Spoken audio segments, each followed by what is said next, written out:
When narcissists discard you, they really do see you as someone who has nothing good to offer anymore. You have nothing good to offer the narcissist. You have nothing good to offer other people. You don't really even have anything good to offer yourself.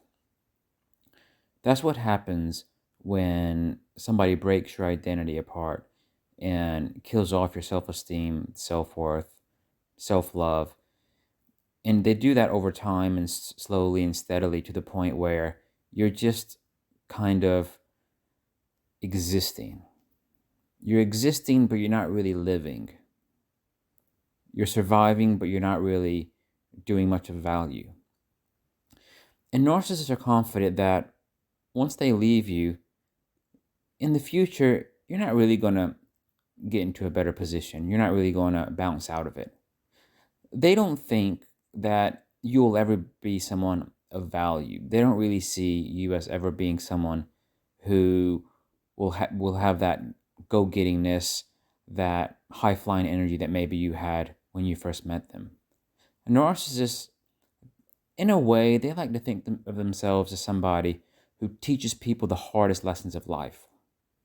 Basically, everything negative and dark about humanity, even about other things not really related to people, all the negative things of the world. Narcissists have a way of being the one to teach you the worst of lessons. It's almost like you should learn the lessons and they're happy to be obliged to teach you.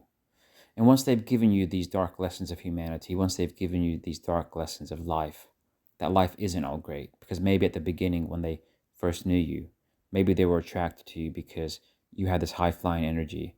You were very positive leaning attitude, positive outlook, very optimistic. Maybe very likable. Maybe that's what attracted them to you at the beginning. But then the way they would kill all those positive traits off is by making you feel bad about yourself, making you feel ashamed, making you feel doubtful about your goals and interests, making you wonder whether certain people in your life are healthy for you or not. Because narcissists are very good at pushing you away from people. They'll spot the deficiencies in other people, and they'll make you think that that person's not good for you. And all of a sudden, you find yourself distancing yourself from your peer group, close family members, close friends, etc. And over the journey of being with a narcissist, their devaluation hits all kinds of sore spots. So when they do reach that final point of discarding you, the narcissist thinks that they've taught you such severe lessons that they've changed you forever. And narcissists can only really confidently discard you when they feel they've changed you forever. They've forever clouded your outlook in life. They've forever dampened your ability to have high flying energy. They forever put this fog and mist over what would otherwise be a positive outlook in life. You see a lot of smoke between where you are and the good things.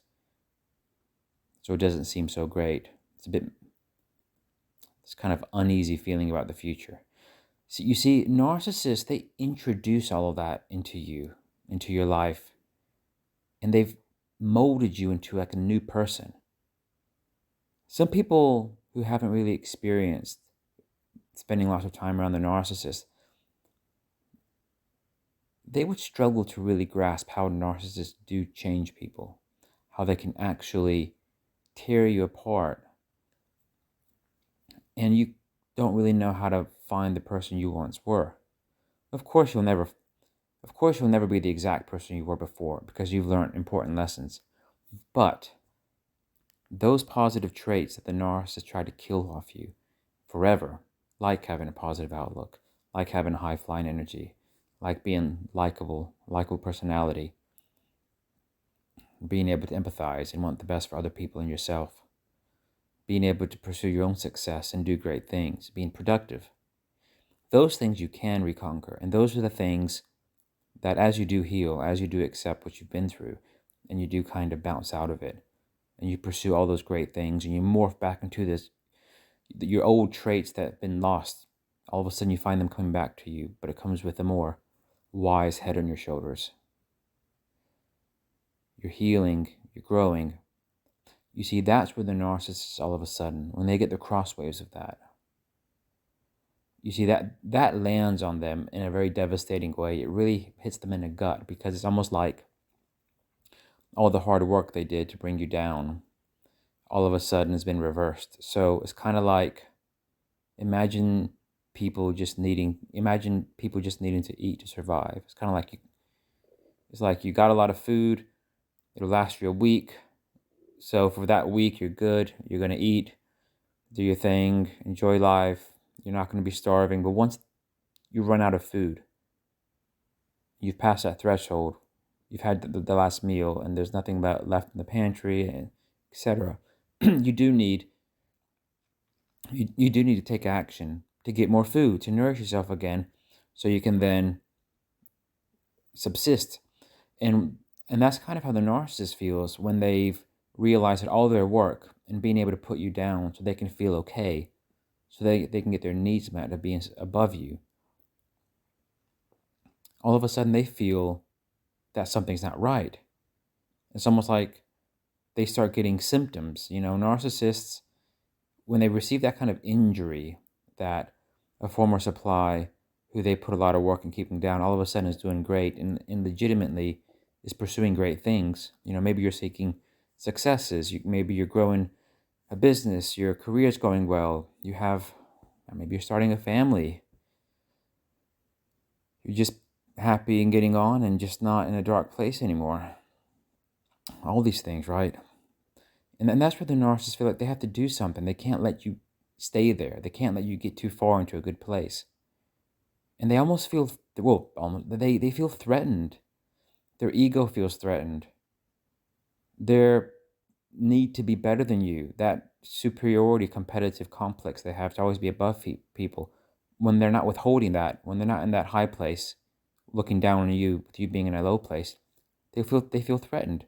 Their stability, it deregulates them in a sense, because these narcissistic injuries, and all of a sudden they need to find a way of self-regulating. Of course, they might have other supplies in the picture. They might have, other things going on. They probably would have other things going on, not necessarily good things, but they try to live their lives too. But they can't simply let those people go. When they've been confident that they've torn somebody apart and that person bounces out of it, narcissists, they can't just let it go. It's not that easy for them. And that's why sometimes you have the feeling that they might come back. That's sometimes you might even dream of them, or just have this feeling that you're being watched, or that they're sending flying monkeys your way to data gather on you, because it's probably right. But there's two things you need to keep in mind. First is, of course, you need to do what it takes to heal after you've been with a narcissist. And secondly, you also have to do what it takes to keep the right boundaries in place, because they will try to encroach on you. It doesn't happen 100% of the time, but it happens more often than not. If they believe there's any leeway, they will go for it.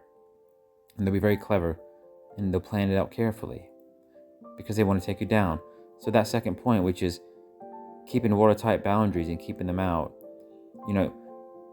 it's only worthwhile going through the healing process after narcissistic abuse if you can also have the right boundaries to keep them away, so they don't undo your healing. You can't have one of those without the other. You need both. Thanks for watching.